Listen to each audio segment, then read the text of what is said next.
Welcome to the Florida Cable Telecommunications Association's Capital Dateline. I'm Brad Swanson, your host. With Florida's general election just ahead, we will give you an overview of the constitutional amendments on the November 8th ballot. Florida is one of only 18 states that gives you, the voter, a chance to decide if the state's constitution should be changed. Because of the impact of any change, it takes a 60% majority vote for passage.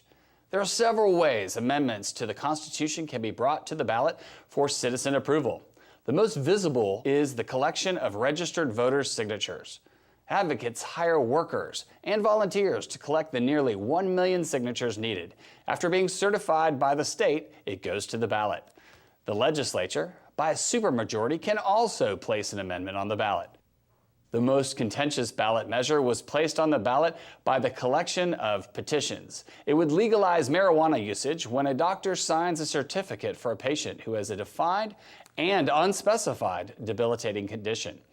We'll also discuss three other amendments: the rights of electricity consumers regarding solar energy choice, tax exemptions for totally and permanently disabled first responders, and homestead tax exemptions for certain senior, low-income, and long-term residents. Before we look at the marijuana amendment, it's important to note that some types of marijuana can already be legally purchased for medical treatment. Recently, a cannabis supply shop was opened in Tallahassee. We talked to the CEO of TruLeave, the company that sells marijuana for certified patients. She explained who qualified for the non-euphoric, low-potency marijuana, commonly known as Charlotte's Web. And that is available for patients that have severe muscle spasms, such as epilepsy, or patients with cancer. The second classification is the whole plant cannabis, which can be high THC, it can be a 1-to-1 CBD-THC ratio. So any of the forms of cannabis are available for patients that have terminal illnesses. We are strong believers, obviously, in the science and the medical properties and values of cannabis and medical cannabis, and we believe that the more patients that have access to medical cannabis, the better off we are as a state. If you are seeking cannabis for medical treatment under current law, there is a process to follow. It's all really starts with the physician and the Department of Health. We're in a very highly regulated industry. So the physician must first take a course offered by the FMA and FOMA. It's an 8-hour course, and they get CME credit for it. The doctors then apply for access to a registry maintained by the Department of Health's Office of Compassionate Use.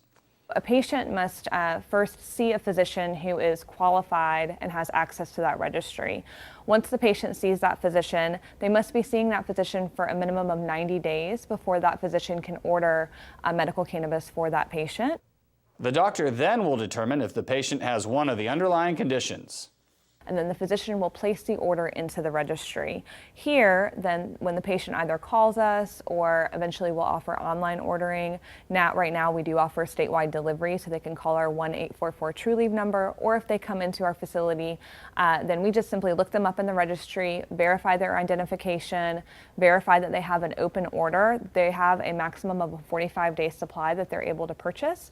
And so then they can either go into our showroom and we can talk to them about the different product offerings, or they can order over the phone with us, and then it's very simple. It's basically a standard pharmacy-like transaction at that point. It's uncertain what the impact of the already legal use of cannabis for limited conditions will have on Amendment 2, which substantially expands its use.